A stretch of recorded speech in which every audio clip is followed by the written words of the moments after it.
Okay.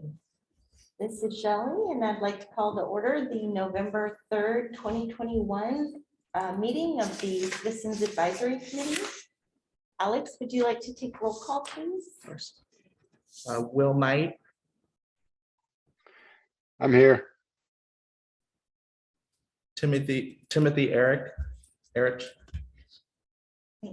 Tim resigned. Oh, whoops, my bad. Sorry. David Wheaton,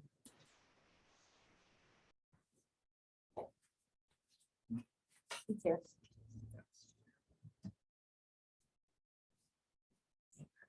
Alexander Lumiere, I'm here. Amasa Moon, Present. Nicole Lawrence, Here. Diane Castillo, Here. Heidi Henshaw, Here. Victoria Rizzo, Here. Chris Barney, and Twilla Harrington. Present. That's everybody. Do the people in the room want to stand up and do the pledge of allegiance?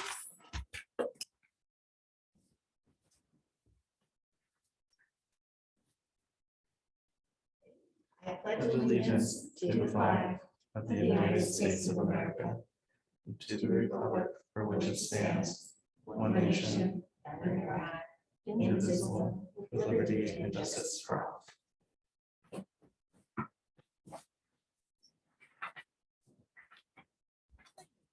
The first item on the agenda, review and approval of minutes for the September 29th rent burden meeting. Are there That's me. any comments?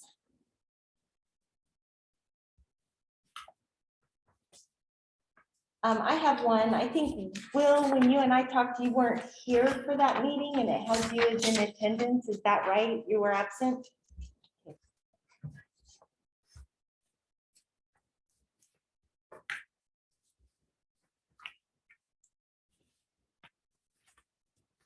Any other changes or comments on the meeting minutes?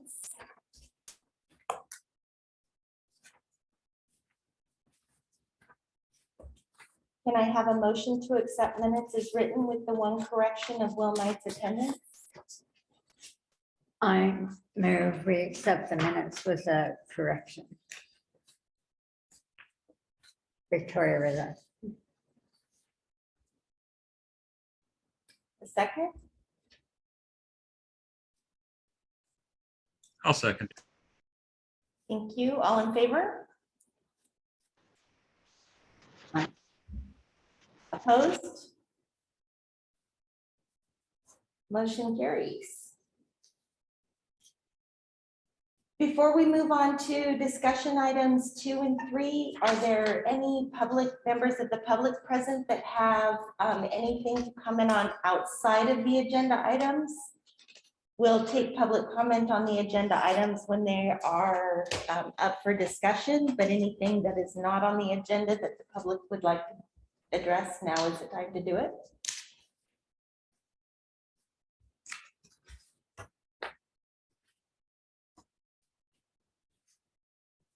There's no public in the room. Any public on Zoom that has anything? All right. Move to discussion items. A is TriMet service changes. Alex, you want to take that? Yeah, of course. Clay, are you the one going to be sharing the presentation for this item today? Yes, Okay. And would you like to share your screen for everybody? you bet.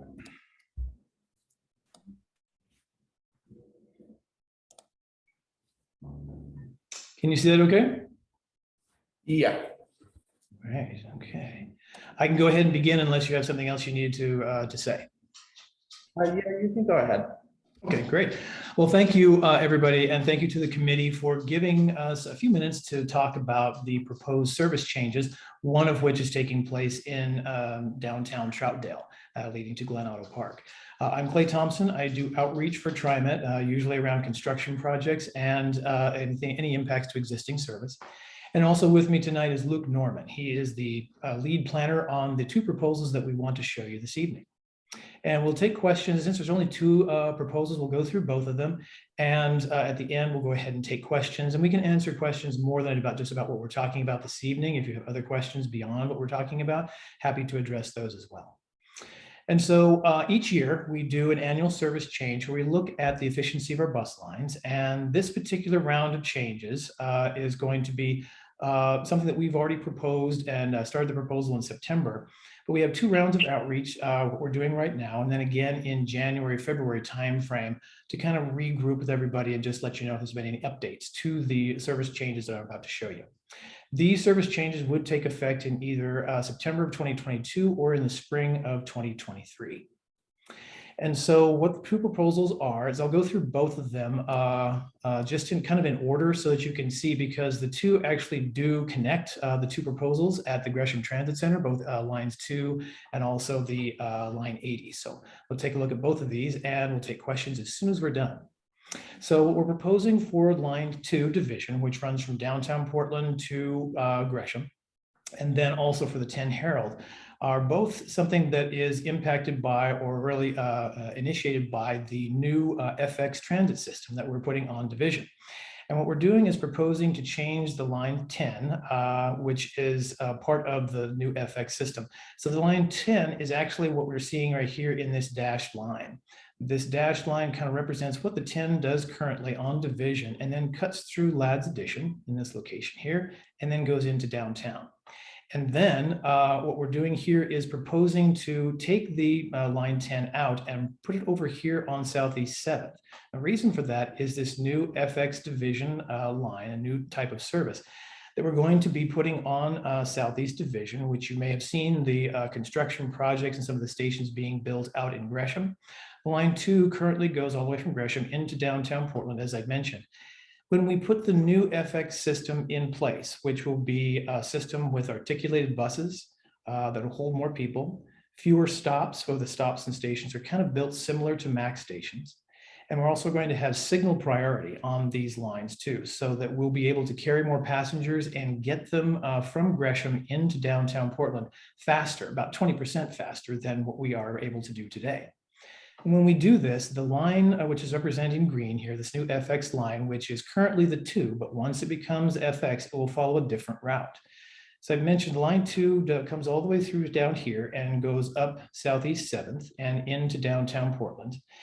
And then what we want to do with this one is actually keep it here on division and then use Tillicum Crossing, which has more capacity on it, to get these articulated buses across the river and into downtown on the mall. And then the 2, of course, also services the mall today. It would be FX Division once that's actually finished. And that would really be what would precipitate this line 10 coming out of Ladd's Addition to cover this area that the 2 covered before, which is no longer going to be on Southeast 7th. It will be using Tillicum Crossing, so it can't serve these areas. So there'd be a change in service on these areas. Instead of the 2, it would be the 10 serving these areas going all the way into downtown and looping and coming back. And then this area would no longer have bus service in it. These stops would be closed. And it also is going to be, since there's already a bikeway going through there, that's going to provide a little bit more room and capacity for bicyclists as they come through here, because it's a very commonly used street for our bike commuters. And so this line is something that is probably going to be happening in September of 2022. And of course, we're still in the proposal phase, but I imagine many of you may have been seen some of the construction that's been happening out in the Gresham area. This line, the Gresham line, will go all the way to the Cleveland Park and Ride, the very last stop of the MAX line in downtown Gresham. And so it will also connect to the line 80. And that is the other proposal that we are looking at this evening.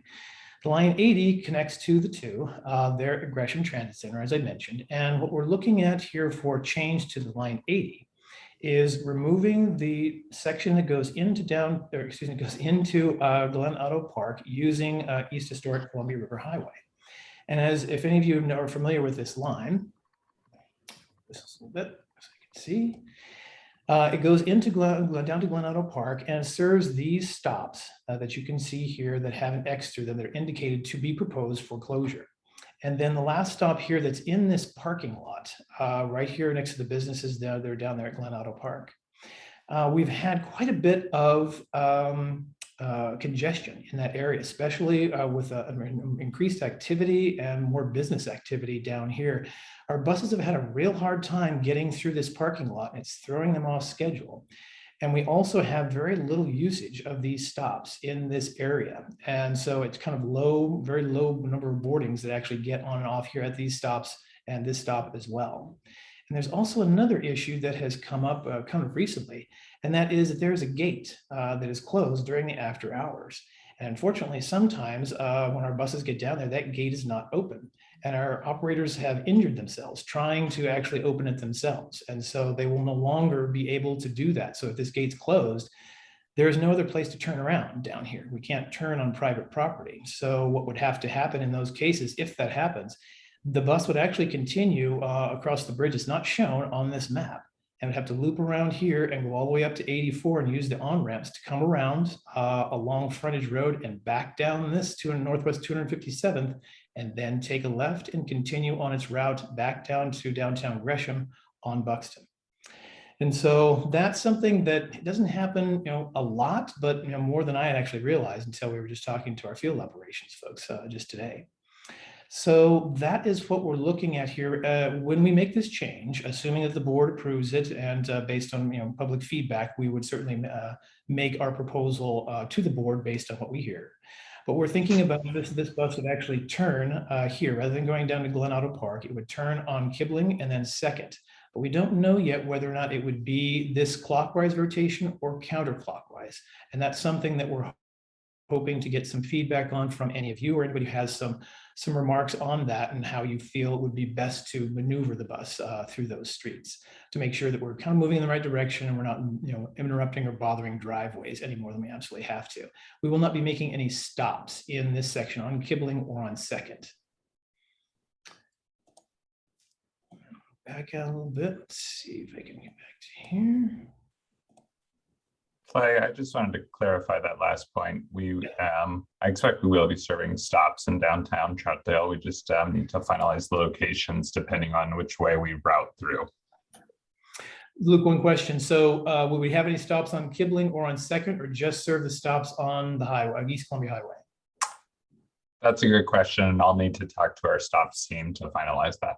Okay, great. Yeah, sorry, I meant to say that we would serve the stops here on this section here.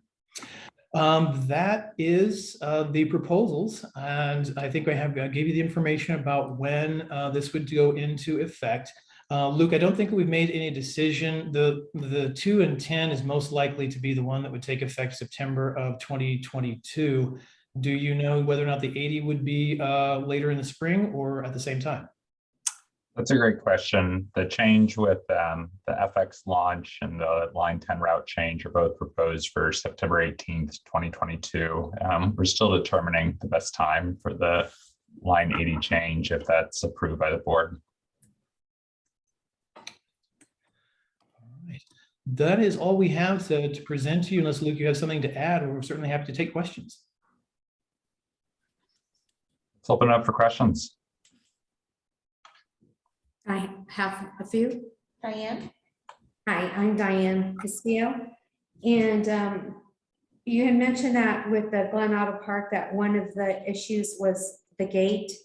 Was that something that was looked at to resolve with the city to try to make that less encumbrant on the drivers? Mm-hmm. I don't know for sure. I can certainly follow up and find out about that. We did a little inquiry this morning to find out what the actual circumstances were around no longer having the operators open that gate. It was just the injury that we had heard about. I can follow up and see if there is going to be any conversations with the city about potentially changing the closure time for that gate or maybe making it easier to open. But at this point, I don't know if any conversations have happened yet. Okay. One comment I would like to make too is that I live directly across from there. And at first I wasn't excited about the bus being there. It's just kind of quiet, but we've been growing in density, and anybody else that is going to develop has to probably incur some density. And also, we're one of the most popular, I call it kind of a parks recreation for swimming.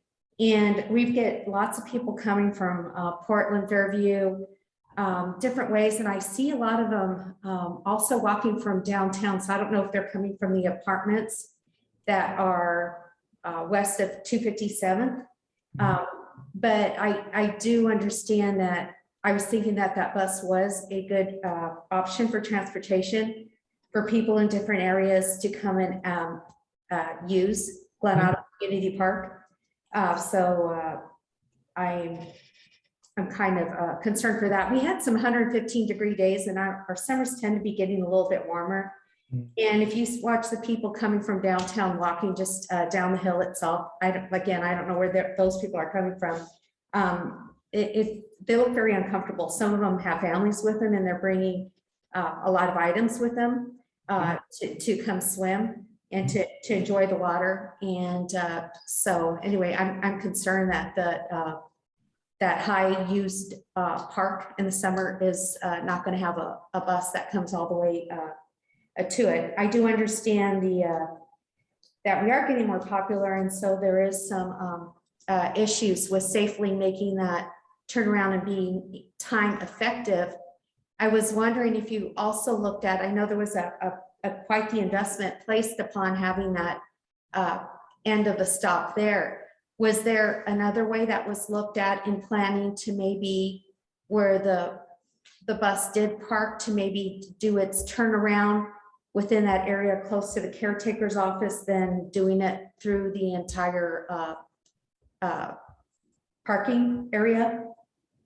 Luke, I'll let you handle that one. Sure. I just put a little background. I think you mentioned the gate, and that's an issue that we face sort of across our system. Wherever we have an issue, wherever we are going through with a bus and there's a gate, it's not uncommon for it to be closed unexpectedly, and it causes these unexpected delays. And like Clay mentioned, it can sometimes cause these reroutes that cause us to miss other stops and impact riders who are waiting there and expecting the bus to come by.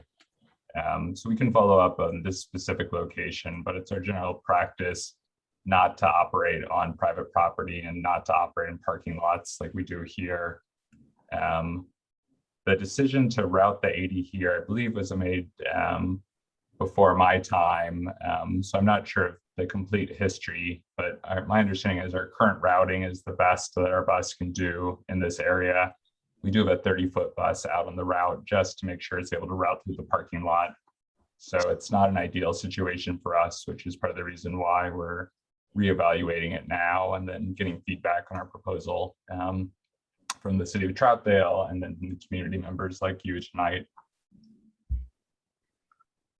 Okay, one proposal I would make would be possibly that if the gate issue would be resolved, that maybe the bus can still use that, go down to that stop during the earlier morning hours where the traffic because of our popular restaurant and other people coming in later hours, that might be considered as an option, and then to use your new proposed stop as the stop for the later hours. That's one recommendation I would make. That's great. Thank you. Thank you. Heidi? Hey guys, thanks for coming to talk to us. So Diane lives right across from this, and Alexander and I live just down the street. So I take this bus, so I'm bummed to think about it leaving. I don't take it often.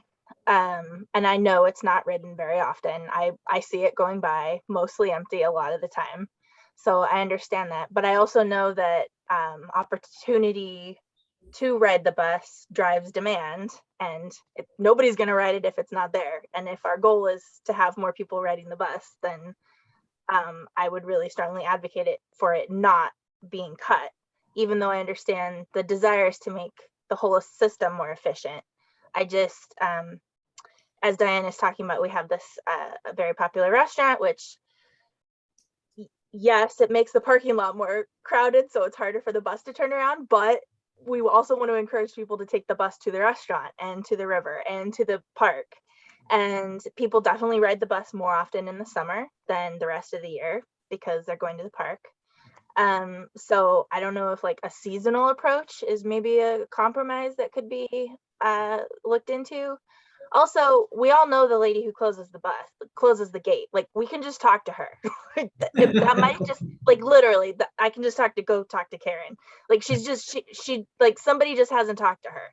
I'm sure that's what it is. Okay. So if that's the only issue, like, I can take care of that for you. It's not the only issue, but it's one we want to bring up. Thank you. Yeah. Yeah. And, I'm trying to think, like, where else the bus could turn around, and I don't have any brilliant ideas off the top of my head, but it would be awesome if one of you guys could like drive down here and just like check it out, because you know the bus better than we do, and we'll buy you an ice cream at Sugar Pine. It'll be great. Nice. But I do see in this plan that we got sent with our agenda materials that there's consideration of a last mile shuttle, and that's an idea. I mean, I would be open to that as a possibility. I don't. Yeah, because I'm looking at the map here in front of us, and it's not a long distance, but there is a hill. So, for me, who can walk a half a mile, no big deal. It's not really an advocacy, an accessibility issue. However, if anybody has an issue walking half a mile up a hill, it's going to really limit the accessibility of this area. And that's a concern for me. So, and then lastly, there is an apartment complex here at stop ID 13331. And I think there's talk of putting in more housing there.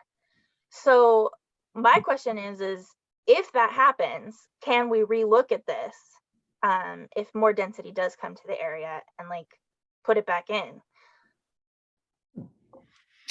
Thank you. You bet. And thank you for your comments. I appreciate that. We, of course, are always looking at housing developments and where more ridership may be coming in. So it is something that we will definitely be looking at. That's why we have two phases of this, where we can get comments and see what's going on, and then have a second phase. So yes, we'll take a look at that and see, what's going to be happening and what's going to be developed down there. The tough part about it is we don't know exactly how many people might use the service once that is built, but there is a higher probability if there's more people living next to the stop. So thank you. I really appreciate your comments on that. Yeah, and I would just add two comments. One on the routing. We sort of have looked in the area, and the parking lot's the best we can do. So it's the only thing we would do if there wasn't another good option, because it's not great for operators, it can be confusing for riders, and if you're using the parking lot in a car, it's also a bit confusing. I echo Clay's opinion that we can always look at new development. We're always looking at that. We're thinking about service. Just for the stop that you mentioned, the 13-30-31, when we looked at that for our pre-COVID ridership, that and the stop next to it combined only had one person using them a day. So we do know there's some apartments there, and we wanted to make sure that we checked in on the housing before how that impacted the ridership before we made this proposal.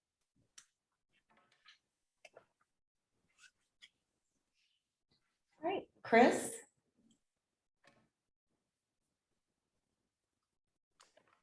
So one question I wanted to ask, when you were speaking about all this, and you talked about looking at the numbers of people getting on and off the bus for those stops on the current route part, and I was wondering, was there like a range of dates that you looked at for that, like from this date to this date, how many people got on and off at those stops, like per day or something? Luke, I know you pulled together the numbers for this. I think it was a comparison. Actually, the most recent numbers we had was from fall. Is that correct? Or from last fall? Yeah, that's a great question. So we have what we call our passenger census, which gathers all the ridership over a sign up, which for us traditionally is 3 months, and then averages them per day. So to make sure we're sort of capturing what would be the most impactful, we're looking at the pre-COVID ridership which the most recent we have is fall 2019, to try to capture what the riders were there. We know our ridership has decreased on many of our lines during COVID. So this is looking at what was the average ridership in fall 2019. Yeah, I was wondering about that because I feel like it would be like I don't mean to be all critical, but I feel like it might be more helpful if you were looking at it from the scope of a year with the different seasons, like we were talking about seasonal earlier, because I feel like it's this kind of thing is similar to like how currently I'm working at a gas station, and some days it's just slammed and we just have no breaks, and other days like barely anybody's coming in, and it's like, but what are we doing here? So I mean, I feel like it could be like that, where some days are busier than others with things like that. Yeah, I would just say two comments. One is to try to deal with the differences in days, since it's averaged out over 3 months. We try to capture that, what the ridership's like. And then we do our passenger census 2 times a year, in the fall and then in the spring. So we know for this case, it's not ideal that it's not captured this summer. Summer is typically when our ridership's lower, so that's why we don't capture that time. But I looked at both fall and spring, and the ridership was low and similar for both times. But I appreciate you bringing up those points. Alexander? Hi, thank you for coming. I appreciate this interest in our little community. And I echo what everyone else has thought of, and that is the seasonal adjustment. I think looking at 3 months might not be as ideal as looking at 6 months. And the summer is busier. And there's one other time I noticed that, and I don't have any empirical evidence, of course, but that people use the bus, and that is in our increasingly bad winters. So it's a little difficult to get around here when there's ice, and late January, February, pretty nasty. And I noticed more people using the bus. So I think it's great if it would be available for them. And I share your concern about the parking lot. I think because the restaurant is very popular, the parking lot has become difficult for anybody not going to the restaurant. I don't know what you would do about the turnaround, but right over the bridge, there's a small parking lot. And I don't know if the bus could pull in there and make a kind of U-turn back to historic Columbia River Highway. I don't know if it's feasible or not. And you were talking about a 30-foot bus, and I was wondering if you had something shorter that you could substitute. I know the short bus in the school system is not an ideal phrase, but here I don't think it would matter all that much. Anyway, thank you. That's all I have. You bet. Hey, question for you. The parking lot you were talking about across the river, who owns it? Do you know? I don't. Pretty sure it's county. I'm pretty sure it's county as well. Chris said ODOT. ODOT, okay. Do you have any pull with ODOT? We do. Occasionally. David?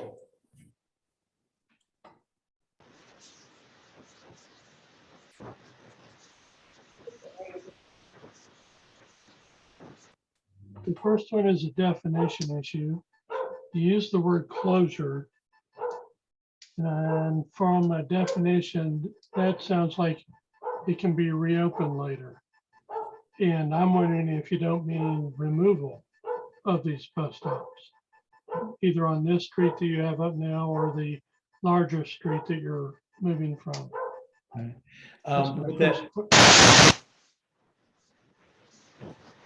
Those stops that have the circle with the X through them are stops that would close, and the stop poles would be removed.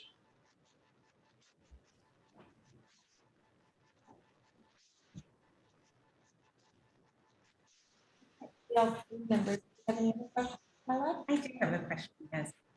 Thank you for the presentation. I am just wondering more about the impact down on that already congested Buxton area. And my question is, I'm not familiar with the 80 line, so I'm just wondering how often it would be coming around that area and how many riders we anticipate would be coming off into that area as pedestrians. Luke, you want to address that one? Yeah, that's a good question. I think for ridership, that's probably one I just have here since I have it pulled up. So downtown ridership sees a little bit more people than through the end of the line. So we probably expect 5 to 10 people a day will be using the stops if we establish new stops on Second or Kibling. And then we just pull up the schedule. So it would probably be going through there based on the current schedule about a dozen times a day.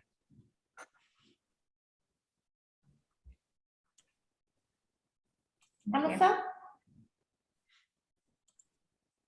Thank you. Earlier, I heard you guys ask, you wanted feedback on the proposed route, like which direction it would go, like which way would be better. And it's my experience, if you go down Second and head west, and then you'd be turning left on Buxton, there's often cars right there, and it's actually pretty hard to see. It can be a bit narrow of a turn as well. Also, just that Second Street itself is a narrow road because you've got cars parked on both sides, and it's basically, you kind of have to, you can't really fit 2 additional cars. So you kind of have to, wait for one car to go by. If my memory serves right. Anyway, it feels narrow, certainly on Second Street. Just as some feedback going that direction. Thank you. The other thing, kind of like Heidi was saying, that made me think about Sugar Pine. It's very hard to get in there, and a lot of people, it's become so popular. If you want to go and swim or something like that, it's hard to find a parking spot because everybody's there for the restaurant. So to me, something like a trolley or I can't remember the verbiage, it's something about a last mile Shuttle. I think might be an interesting idea if they had to park maybe downtown Troutdale, which would, then people might do more shopping downtown Troutdale. And that could alleviate some of the congestion in that Sugar Pine parking lot. If you had just kind of a, I don't know, some sort of trolley. All right. It's good feedback. Thank you very much. And I would just mention for Second, we talked to the city of Troutdale and they did mention the narrowness. So if we go down, that ends up being the routing, we'll work with them to make sure it works for car drivers and for operators. And I think as someone else mentioned, the city of Troutdale is talking about a potential last mile shuttle that could connect downtown to Glen Auto Park for some of the reasons you mentioned. Heidi, did you have more to add? Yeah, I'd forgotten that I had another question. Could you go back to your previous slide? To this different map, you mean this one? Yeah, FX. What does FX mean? FX is basically a brand name that we put on frequent service for this particular line. It's a high capacity service, and FX is basically the 2-digit letter code that we've chosen for this one. And you may see it pop up in other areas where you may be able to apply the same type of service. It'd be nice to have a more direct route downtown. That would be cool. Mm-hmm. I would use that. Good to know. Thank you.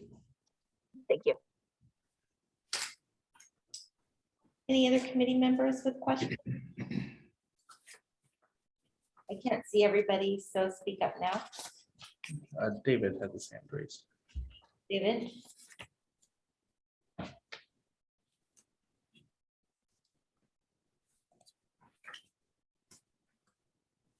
I think he might be muted.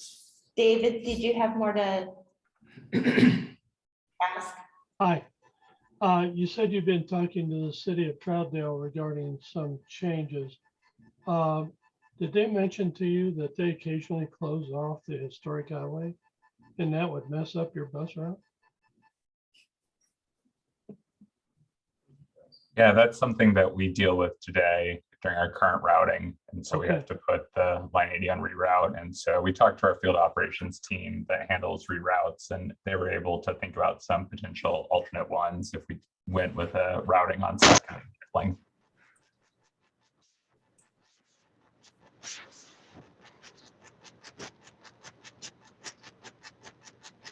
Paul, I think you are the only public present tonight. Do you have any questions or comments you'd like to make?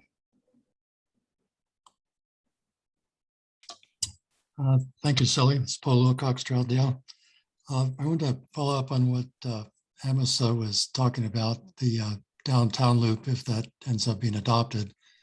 I'd highly recommend doing that loop counterclockwise, going right onto Second, left onto Kibling. From personal experience, if you're going west on Second and you want to go south on Buxton, if it's busy, if Buxton's busy, it can be really challenging to get back out onto Buxton. So I just wanted to make that observation. Thank you. Thank you. Thank you. That's very helpful. All right, yeah, Heidi? Sorry, one more thing. So if we want to go to the next meeting about this, do you have info about that? We don't know if there'll be another one. If there is, it'll be in January or February, as I'd mentioned. But even if we don't have another meeting, we will still have another round of outreach that we'll send out to email lists, and we possibly may do another mailing, but we'll definitely let this group know so that you can comment again in either January or February. Oh, to that point, I will tell you that I got the mailer and I saw the poster on the bus stop. So thank you for both of those outreach things that you did. Good, thank you. Alexander? Yes, I'm just brainstorming, but I had a thought, and I don't know how it will impact you, but if the bus were to come down Buxton, make a left, make a right on 257th, go down to the freeway, get off at the next stop, which is Lewis and Clark Park, and come up to the bridge and make another right, you would get your loop, and you could add a stop at Lewis and Clark Park, which is also heavily traveled in the summer. I don't know how many it would, my guess is 5 minutes, 8 minutes, but that is a built-in loop that way. And that would get you back on Historic Columbia River Highway, going west, and you could go back up to Buxton from there. Just to confirm, all right, so you're talking about, let me back out a little bit here. You can see the line 80 route on our map. Are you talking about going up this way and doing the reverse so that you can do this? Yes. That way? Okay. Right. So come down Buxton, make a left onto the highway, make a right on 257th and go out to the freeway and get off at Jordan Road, and come down Jordan Road and across the bridge. Okay. I'm not sure how that impacts you, but it's a loop. It's a natural loop. That would be awesome. And servicing Lewis and Clark Park would be great. Yeah, and it excludes the Glen Otto Park turnaround. Thanks. Thank you.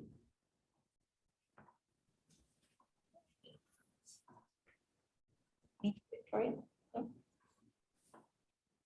Great, I think that's all of our questions. Thank you, Mr. Thompson and Mr. Norman, for your presentation tonight. You bet. Just let me stop sharing here. Thanks for having us. Thank you very much. All right, thank you. All right. The next discussion item is the name for the future visitor center. I'll give this one. Great. Melissa, you want to introduce yourself? Sure. All right. Well, good evening, committee members. My name is Melissa Johnston. I'm the new associate planner with City of Troutdale. I've been here about 2 weeks now. Previously, I was with City of Woodland, and I'm just really happy to be here. I'm looking forward to getting to know you all better and working for your committee. So Marley, our economic development coordinators, provided us an update about the depot. The city's been working on renovations there and they're nearing completion. The new and improved depot is going to now have 3 functions: rail museum, bike hub, and visitor center.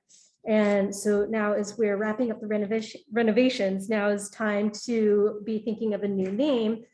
Marley is interested in a name perhaps that captures the multiple services that are now offered at the depot. So she has provided a list of suggestions, but she's open to any new terms that you would like to coin. And I will take down your feedback and provide this back to the city and to Marley to discuss. So I'll pass it back to the committee to have a conversation about it. All right. Any questions or comments from the committee? I have a question, Diane Castillo, and this is for Chris. So I think you might know a little bit more. Marley was here, I might ask Marley, but I'm liking Troutdale to be the first word in whatever name comes up for search and finding, like when, is that correct? Like if I'm looking at like Woodburn, Woodburn Chamber of Commerce or whatever, the city's name is always first, correct? Typically. Okay, so. Or the word greater or something like that. Oh, they might put.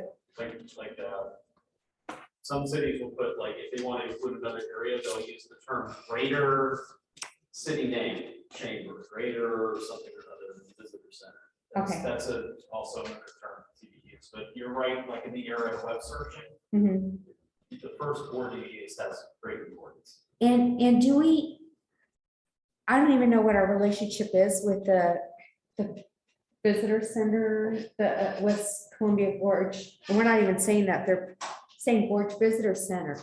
Is there talk of a city run?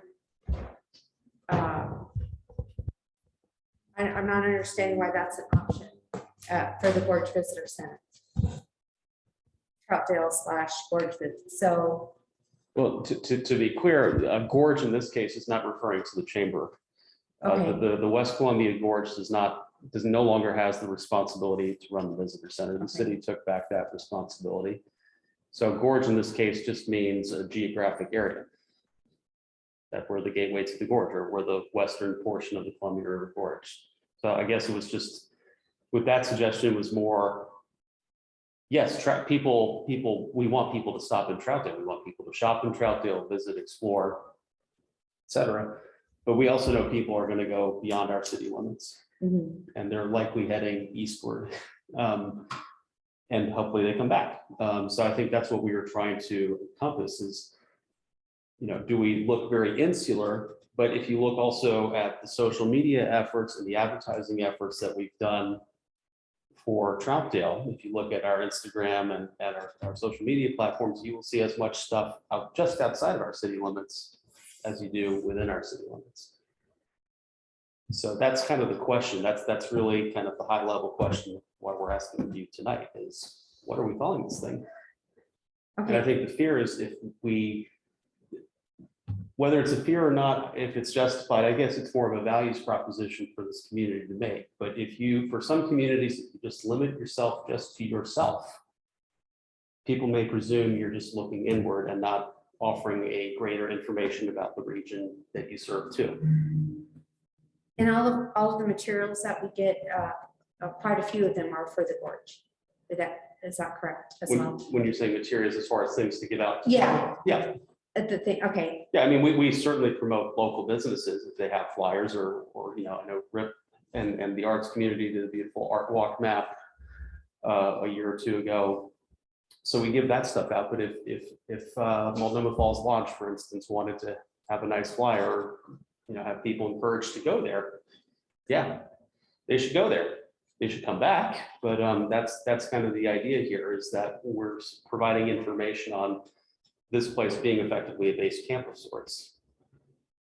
Check this place out, check some other stuff out in the region, come back. Come back to see us. I think that's our hope for how this visitor center engages with visitors.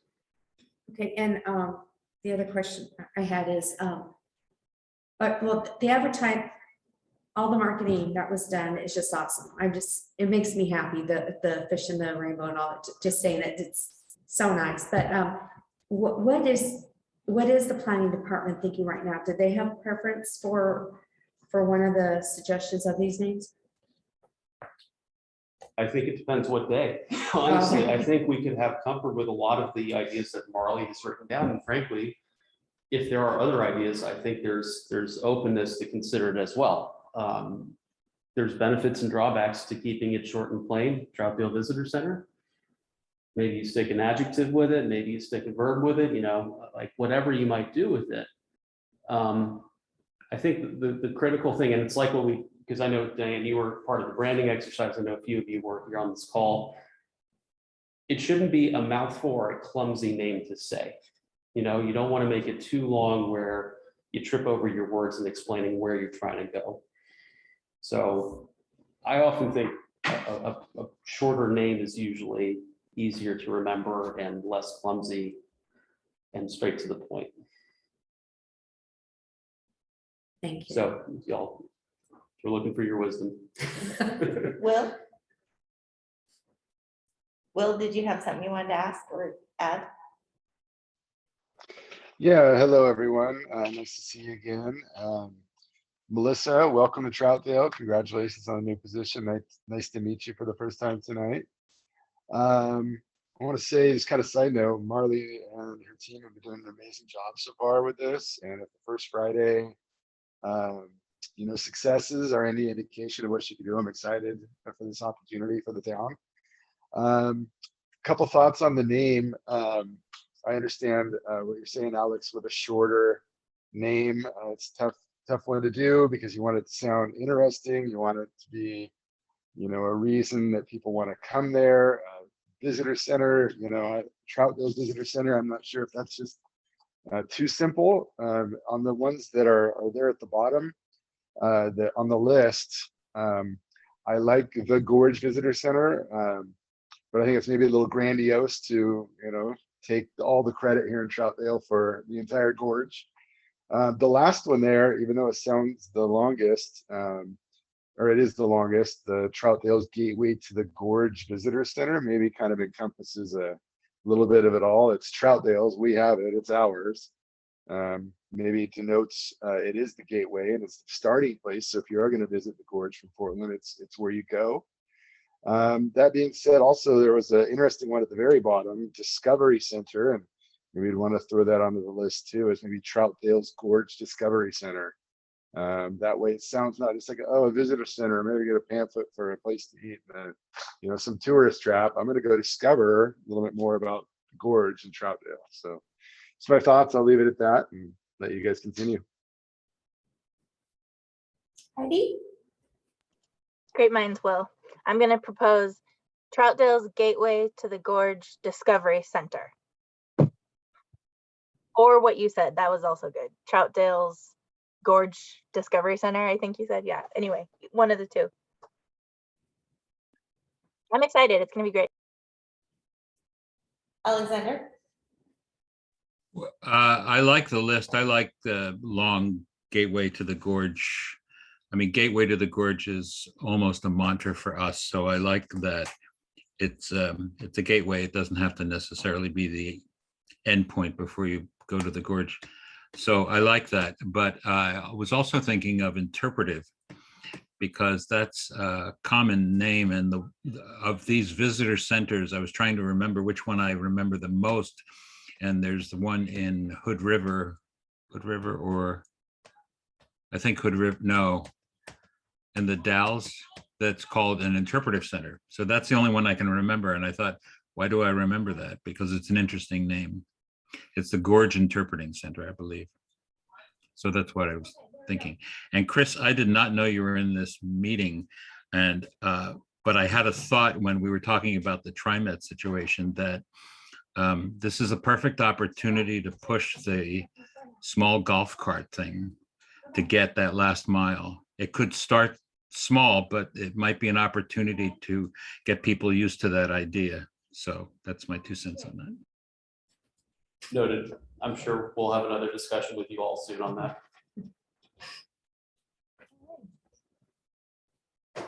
Anyone else have any comments or feedback for Nicole? I really like that Gateway to the Gorge Visitor Center. I think it sounds really good. And I know it doesn't have Troutdale in it, but I think the last one is just such a mouthful. I think it's just too much and it's gonna end up getting dropped anyway. Just my 2 cents. Victoria? I like the last two too. I really like the Gateway to the Gorge Visitor Center, but I think Diane had a good point. You're gonna Google Troutdale first. And that last one is long, but it sort of encompasses everything. One thing to note, just on that, like we're talking about really the name of the building and the operations. We do have an Explore Troutdale website. So if the hope with the Google or with, was it SEO, search engine optimization, what you use, like if I type the word Troutdale, what are the first 5 websites that pull up? I mean, even if the name doesn't have Troutdale in it for the building or the operation, the website will probably still have Troutdale as a component of it. So the name's not disappearing, it's just really what we're putting on the sign out front, basically. And you could probably do it in such a way where the branding that we've used has that connection. Maybe we put our fish, or maybe we do some of the colors that we've used in our branding to tie it together. So I feel confident, even though it might be scary to leave our city's name off of it, even though it's the city's responsibility. The more you folks are saying it, the more I'm falling in love with the Gorge Visitor Center, Discovery Center, whatever it becomes too. But I'll just wanted to remind people that we have the Explore Troutdale presence as well. It sort of rolls off your tongue. You have to think of the poor schlum that has to answer the phone all day too. That kind of rolls off your tongue, and that's a good thing. Yeah, what do you want? Chris, do you have any comments?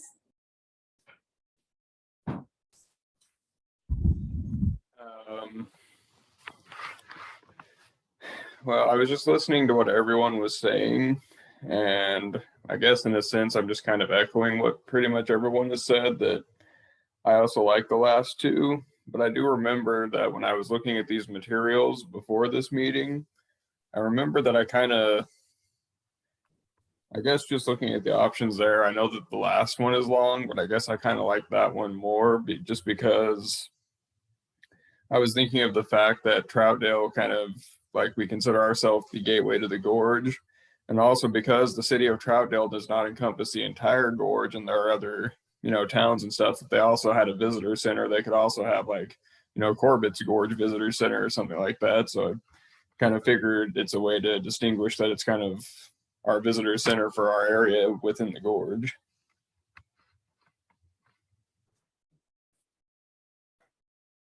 This is Shelley. I also like the last one, but I'm going to echo Will a little bit here.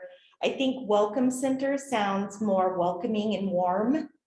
And I think Discovery Center sounds a little more adventurous. I think Visitor Center might be just a little bit duller than the other 2 options, but that's my 2 cents. Paul, do you have anything you want to add or comment on?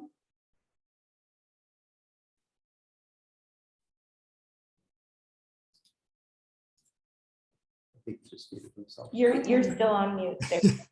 I double clicked my mute. I would second Nicole's recommendation, Gateway to the Gorge Visitor Center. Great, thank you.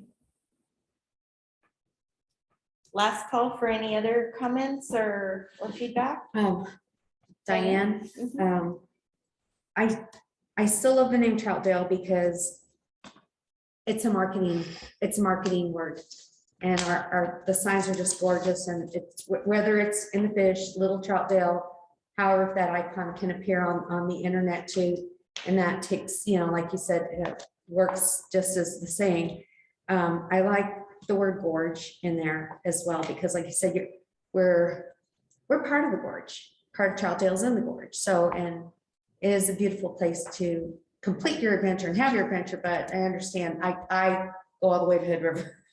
So that's my playground. It's from here, beautiful Troutdale, to Hood River, and then maybe beyond here and there if I'm looking for flowers.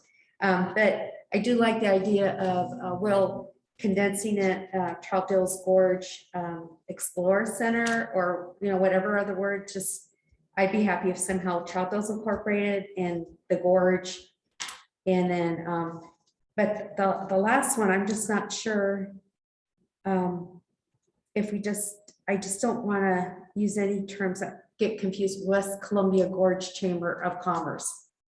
Okay, so, but maybe that's not an issue. But anyway, so I like Gorge and Trout.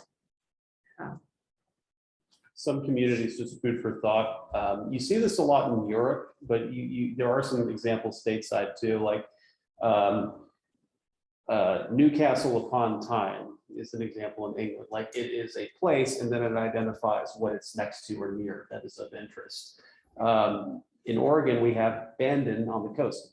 They've styled themselves Bandon by the Sea, Troutdale by the Gorge, Troutdale at the Gorge, Troutdale at the Wind's Mercy by the Gorge, whatever it might be, but like that might be another way you could think about connecting Troutdale and Gorge together by almost making a little saying. The town I lived in South Carolina before I moved out here was called Beaufort, and they called it Beaufort by the Sea because it was kind of the anchor for this larger geographic region of the Sea Islands. So when they were trying to think of their marketing, it just kind of Beaufort by the Sea. It just rolled out very easily. But that may not be right for us. I'm just saying that might be another way you can think of stitching together what you were saying, Diane. Nicole? What if it was something like Gateway to the Gorge Visitor Center of Troutdale, and there was just like a little tagline at the end? So it would still be there, it would appear, but it wouldn't necessarily have to be tapped out like so long. Like it could be left off in a nice way. If that makes sense. Like just for someone answering the phone or something like that you're saying, but I don't know. It could just that way, maybe it kind of satisfies everybody. Diane, I have a question. Does anybody on the Washington side call themselves the Gateway to the Gorge? There's some signs in Washougal that claim it. Okay, And- so if and maybe you Dallas just said claims it Gateway too. to the Gorge, you might be heading without having Troutdale in there. But we own the trademark. Oh, okay. We own it. So We we're do. gonna- We own the You're gonna trademark, start yeah. asserting our. We have a freaking arch. I mean, we're pretty well protected, I'm pretty sure. Okay. So where's Washougal? Okay. Yeah, exactly. No offense. Yeah, no offense. I like Washougal. I shop in Washougal.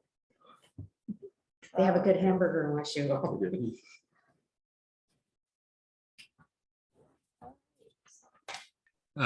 Troutdale at the Gorge.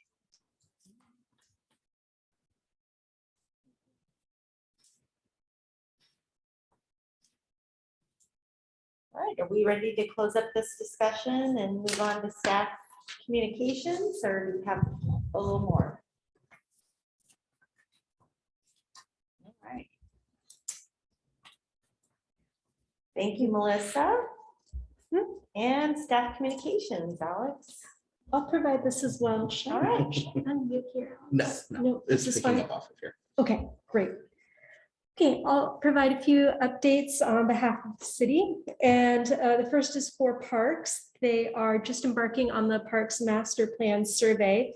The Parks Master Plan update. And there is a survey open right now on the website. It's right on our homepage. I encourage you all to fill out this survey and let anybody know, that you're talking to. Encourage them to fill it out as well. Help us spread the word. Winter Wonderland's coming up on December 5th. It's noon to 6. There will be a tree lighting at 5 o'clock. And if you're interested in volunteering, you can contact us, contact the city. info@troutdaleoregon.gov. Love to have you help. There is a fall cleanup coming up, and this is a really good opportunity to get rid of those hard to recycle items. We'll be taking electronics and paper for shredding, so shredding documents. You can bring those on November 20th, 9 to noon at the Troutdale Public Works Building. And please help spread the word on that. It's nice to have the opportunity to have free drop off for those kinds of recycle items. And last update is on the old City Hall. It's been declared excess property, and that's the first step that we need to take in order to be able to sell the property.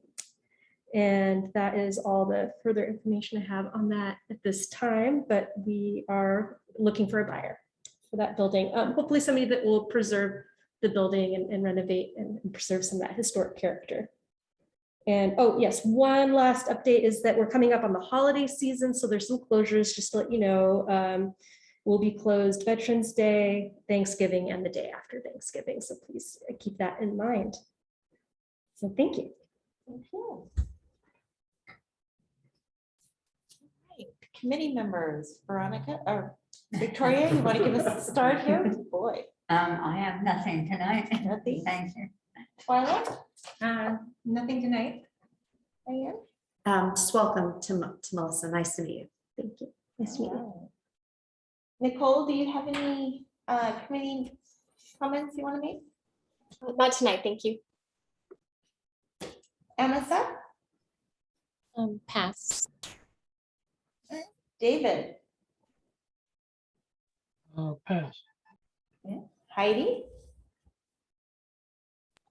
Where's all this passing business? We gotta get to know each other. Chris, you're in the room. What's any news about the Bremick building downtown?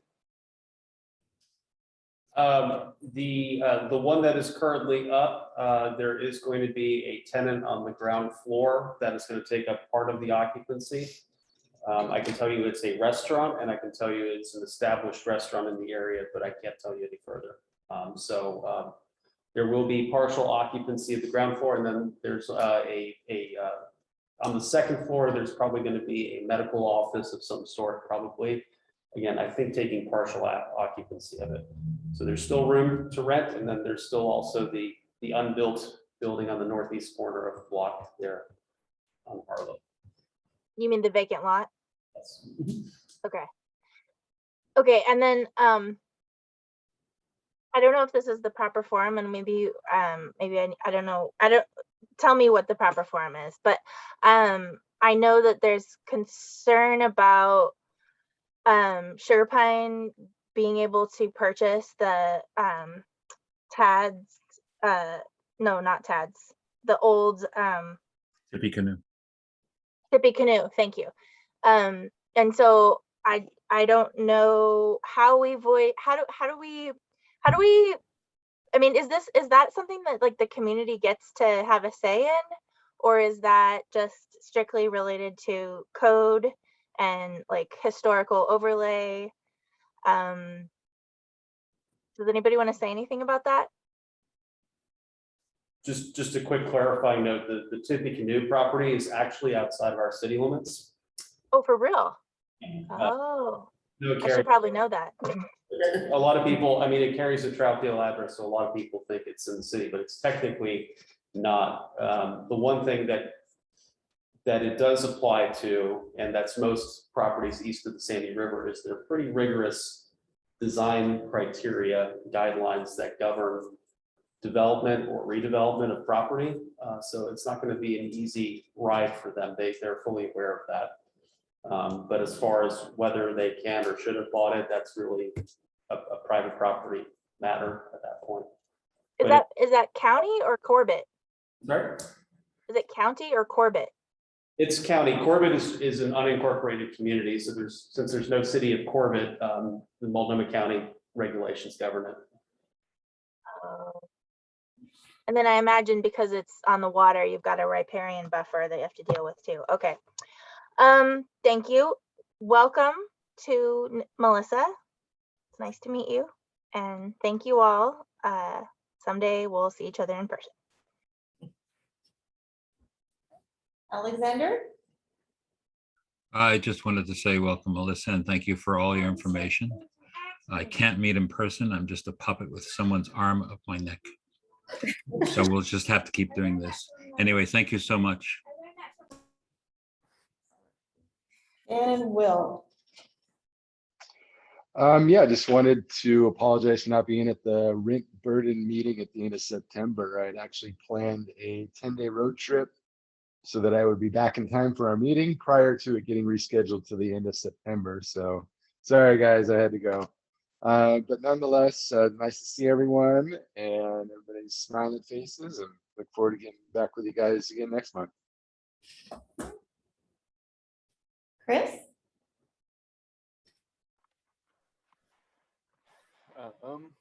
Let's see. So first, I wanted to say sorry that I got here a little bit late. Second, I also wanted to say hi to Melissa. Nice to meet you. And yeah, other than that, thanks for another great meeting. And this is Shelley. I also want to say thank you, Melissa. It's so nice to meet you. Thank you for tolerating all my questions for pre-meeting, trying to figure out what I'm doing here. I don't have any comments for tonight, except that it's so nice to see everybody. I can't wait until we can all be in person again too. This is getting old really fast. But I think we can take a motion to adjourn. Victoria Rizzo, I move to adjourn the meeting. Do we have a second? Second. Thank you, Chris. All in favor? Aye. Opposed? November 3rd, 2021 Citizens Advisory Committee meeting adjourned.